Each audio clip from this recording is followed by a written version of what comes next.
Daily home cooking food मध्ये आपलं स्वागत आहे। आज आपण होळी स्पेशल पुरणपोळी आणि कटाची आमटी बनवायची आहे। या ठिकाणी आम्ही आज पुरणपोळी बनवण्यासाठी अर्धा किलो चण्याची डाळ घेतलेली आहे। ही जरा धुवून घेऊया आणि मग भिजत ठेवूया। ही चण्याची डाळ स्वच्छ धुवून झालेली आहे। चण्याची डाळ धुवून झाल्यानंतर आम्ही यामध्ये पाणी टाकून ही चण्याची डाळ 2-3 तासासाठी भिजत ठेवणार आहोत। चण्याची डाळ भिजल्यानंतर आपण मग शिजवूया। झाकण ठेवूया। आपण ही भिजलेली चणा डाळ आपण एका टोपामध्ये शिजत ठेवूया।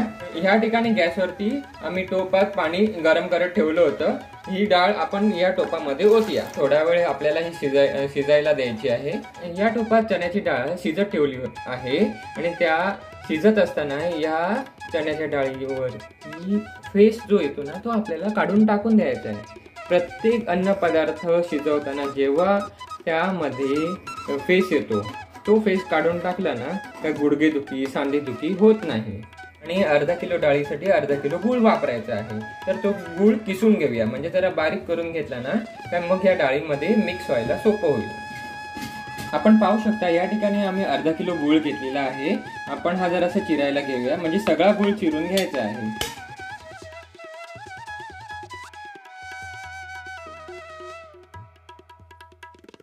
संपूर्ण गूळ किसून झालेला आहे, आपण पाहू शकता। ही बघा, ही डाळ चांगल्या प्रकारे शिजलेली आहे। आपण यापासून पुरणपोळी बनवायला सुरुवात करूया। हे डाळ शिजवण्यासाठी जे पाणी शिल्लक राहताना हे पाणी आपण दुसऱ्या टोपामध्ये ओतून घ्यायचं आणि मग या टोपामध्ये जी चणा डाळ शिल्लक राहील त्यामध्ये आपण गूळ मिक्स करायचा। चणा डाळीचा टोप आम्ही जरा खाली उतरवून घेतलाय लादीवर। या टोपातील पाणी कसं वेगळं करायचं ते दाखवतो।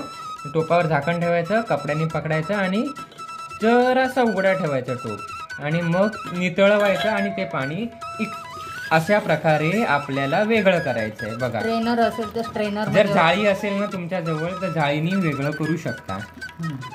मराठी माणसं अशीच वेगळं करतात। कटाची आमटी बनवण्यासाठी आम्ही या टोपात पाणी वेगळं केलेलं आहे आणि या टोपामध्ये चणा डाळ बघा, शिजलेली चणा डाळ अशा प्रकारे दिसते। या चणा डाळीमध्ये आपण गूळ मिक्स करायचा आहे। या पाण्याची आपण कटाची आमटी बनवायची आहे। या कटाच्या आमटीत आपण थोडीशी चणा डाळ टाकूया। बघा किती आम्ही टाकत आहोत। ही बघा, एवढीशी चणा डाळ आपण या कटाच्या आमटीत टाकायची। या चणा डाळीमध्ये आपण किसलेला अर्धा किलो गूळ मिक्स करूया। पहा, सर्व गूळ आम्ही आपल्याला या टोपामध्ये चांगल्या प्रकारे मिक्स करून घेण्यासाठी चांगलं असं ढवळून घ्यायचं आहे। आपण पाहू शकता गूळ चांगल्या प्रकारे या चणा डाळीमध्ये वितळलेला आहे। जरा सुकवायचं आहे आपल्याला हे गूळ, म्हणजे चणा डाळीमध्ये मुरवायचं आहे। हे आपल्याला चवीपुरता मीठ टाकायचं आहे। वेलची पूड, ही बघा, वेलची पूड आम्ही या बशीमध्ये कुटून घेतलेली आहे, ती सुद्धा आम्ही या चणा डाळीत टाकलेली आहे। जरा जायफळ सुद्धा किसणीने किसून वापरायचं आहे।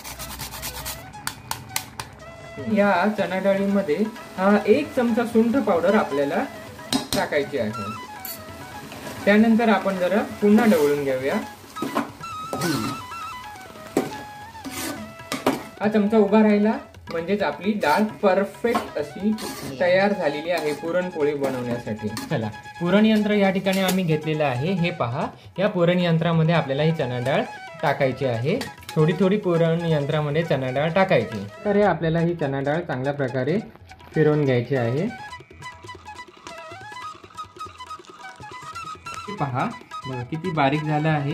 अशा प्रकारे आपल्याला हे पुरण बनवायचं असतं। पुरण यंत्रातून सर्व पुरण आम्ही या टोपात काढून घेतलेलं आहे।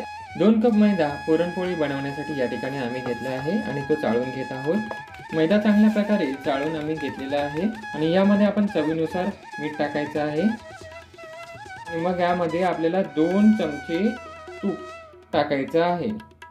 बघा, 2 चमचे तूप आम्ही यामध्ये ऍड केलेलं आहे। हे जरा मिक्स करून घ्यायचं। थोडं थोडं पाणी टाकून मळून घ्यायचं, जास्त पाणी टाकू नका। पीठ चांगल्या प्रकारे मळून झालेलं आहे। काही वेळासाठी आपण हे पीठ ना जरा झाकून ठेवूया, त्यामुळे अजून हे लवचिक बनेल। कटाची आमटी बनवायला आपण घ्यायची आहे। तव्यावरती थोडंसं तेल टाकल्यावर आपण त्यामध्ये चिरलेला कांदा टाकायचा, सर्व लसूण टाकायची, मिरच्या पण, आणि मिरच्या सुद्धा आपण यामध्ये ऍड करायचं, आलं सुद्धा ऍड करायचं। हे सर्व आपण भाजून घेऊया। कांदा, लसूण, मिरची आलं भाजून झाल्यानंतर डिश मध्ये काढून घेत आहोत. या तव्यावरती 2 चमचे सुकं खोबरं टाकायचं आहे. मिक्सर मध्ये आम्ही आधीच बारीक करून घेतलं होतं सुकं खोबरं आणि त्यामध्ये हे खसखस आणि तीळ टाकायचे आणि चांगल्या प्रकारे भाजून घ्यायचे आहे.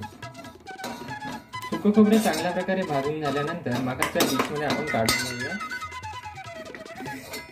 जे भाजून घेतलेलं खोबरं, आलं, लसूण, मिरची, कांदा हे आपण मिक्सरला लावून घ्यायचं आहे. कटाच्या आमटीचं वाटप करण्यासाठी हे भाजून घेतलं आहे. मिक्सरच्या भांड्यात हे सर्व मिश्रण आपण वाटप बनवण्यासाठी टाकायचं आहे. चला मिक्सर लावून आणूया. मिक्सरला लावून आणल्यानंतर हे पहा वाटप चांगल्या प्रकारे मिक्सरला लावून आणले आहे. हे 2 टोमॅटो सुद्धा आपण मिक्सरला लावून आणूया. मिक्सरला आपण हे वाटप लावून आणलं आहे टोमॅटो टाकून. चला आपण ह्या सर्व साहित्याचा वापर कटाची आमटी बनवायला करूया. 2 लसूण पाकळ्या आपण कापून घ्यायच्या आणि सोबत कढीपत्त्याची पानं सुद्धा आहेत. या टोपामध्ये आपण 2 चमचे तेल टाकून घेऊया. घेतलेलं आहे. या तेलामध्ये लसूण, चिरलेली लसूण थोडीशी टाकायची. तिची राई टाका. जिरं जरासं हातावर क्रश करून घ्या आणि मग त्यामध्ये टाका. राई तडतडायला सुरुवात झाली आहे. टोपामध्ये कढीपत्त्याची पाने टाकूया. थोडंसं हिंग टाकून घेऊया. त्याची आमटी या टोपामध्ये टाकून घेऊया. मग यामध्ये थोडीशी हळद टाकूया. मालवणी लाल तिखट मसाला या ठिकाणी आम्ही वापरला आहे. मालवणी मसाल्यात सर्व गरम मसाले येतात. वेगळे असे गरम मसाले टाकायची गरज नाही. 1-1.5 चमचा टाकली ना धणे पावडर तरी चालेल. जे वाटप करून घेतलंय ना ते वाटप आपण ह्या टोपामध्ये टाकूया. उर्वरित मिक्सरच्या भांड्यामध्ये पण आम्ही पाणी टाकून घेतलं आहे. ते सुद्धा वाटप आपण या मिक्सरच्या भांड्यातलं टोपात टाकलेलं आहे. चला थोडासा गूळ टाकला आणि मग चवीनुसार आपण यामध्ये थोडंसं मीठ टाकायचं. थोडीशी कोकम आपण उकळी येत असताना टाकायची आहे आणि उकळी थोडी थोडी यायला सुरुवात झालेली आहे. आपण चमच्याच्या साहाय्याने जरा हे ढवळून घ्यायचं चांगल्या प्रकारे. या कटाच्या आमटीला उकळी चांगल्या प्रकारे येत आहे. छान प्रकारे कटाची आमटी बनवून तयार झाली आहे. छान उकळी सुद्धा येत आहे. आपण पाहू शकता. आपण गॅस बंद करून पुरणपोळ्या बनवायला सुरुवात करूया. आम्ही या ठिकाणी मैद्याचं जे पीठ मळून घेतलं होतं ना ते झाकून ठेवल्यानंतर आम्ही मळून पण घेतलं आणि मग नंतर याचे 2 छोटे गोळे पण करून घेतलेले आहेत आणि यामध्ये आपण पुरण भरून आपण पुरणाची पोळी बनवायला घेऊया. चला आणि हा मैद्याचं पीठ जे आहे ना ह्या सुक्या पिठामध्ये आपल्याला जरा टाकायचं आहे आणि चांगलं असं सुकं पीठ कोट करून घ्यायचं आहे आणि वाटी करायची त्याची आणि मग त्याच्यामध्ये पुरणाचा गोळा आपण ठेवायचा आणि हा पुरणाचा गोळा आपल्याला या मैद्याच्या पिठाच्या आतमध्ये भरायचा आहे. मैद्याचं पीठ चांगलं असं या पुरणाच्या गोळ्याभोवती आपल्याला पॅक बंद करायचं आहे.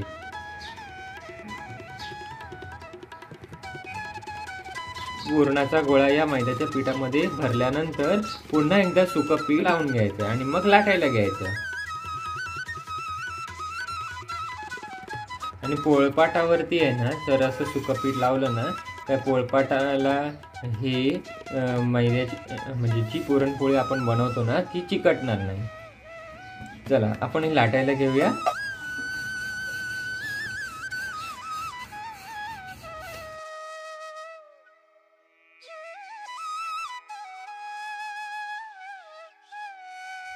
पुरणपोळी सुद्धा काठोकाठ अशी भरली आहे या मैद्याच्या पिठामध्ये. गॅसवरती सुद्धा तवा तापत ठेवला आहे. बाजूला आम्ही तुपाचा डबा घेतला आहे, वितळवून घेतलाय जरासं तूप. ती पुरणपोळी लाटून झालेली आहे.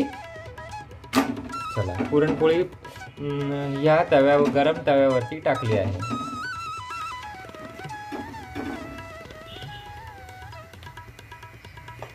ही पुरणपोळी एकाच बाजूने चांगल्या पद्धतीने अशी शेकून घ्यायची आहे आणि मग जरा जरा काविल त्याच्या सहाय्याने आपण ही परतायची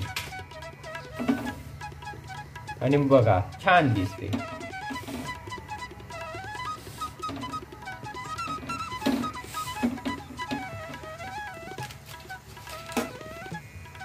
पुरणपोळी छान अशी तयार झालेली आहे गरम गरम अशी तव्यावरती. जरा तुपाची धार आपण या पुरणपोळीला वरतून लावायची काविलत्याने. बघा कशा प्रकारे आम्ही लावत आहोत. आणि आपण हे परतायची आणि या बाजूने सुद्धा तुपाची धार लावायची.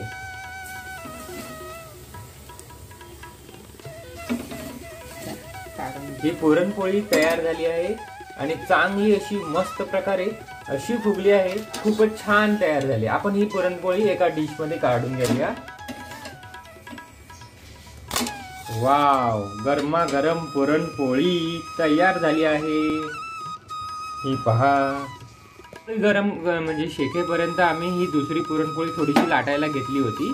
ती सुद्धा पूर्ण आपण लाटून घेऊया. ही पुरणपोळी लाटून झालेली आहे. आपण एक काम करूया, ही पुरणपोळी हातात घेऊया आणि तव्यावरती टाकूया. चला, तव्यावरती आपण एका बाजूने पहिला ही पुरणपोळी शेकून घेऊया.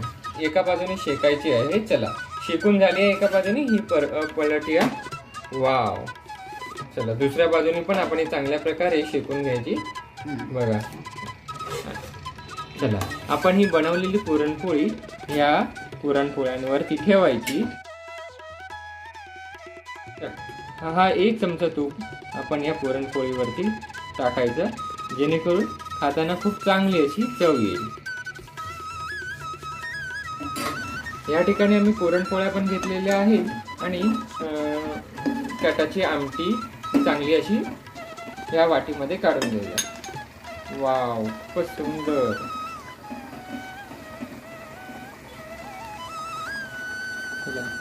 पुरणपोळी आणि कटाच्या आमटीचा हा व्हिडिओ जर आपल्याला आवडला असेल तर नक्की घरी करून पहा पुरणपोळी आणि कटाची आमटी. ही रेसिपी जर आपल्याला आवडली असेल तर या व्हिडिओला लाईक करा, शेअर करा आणि चॅनलला सबस्क्राईब करून बेल आयकॉनला प्रेस करा.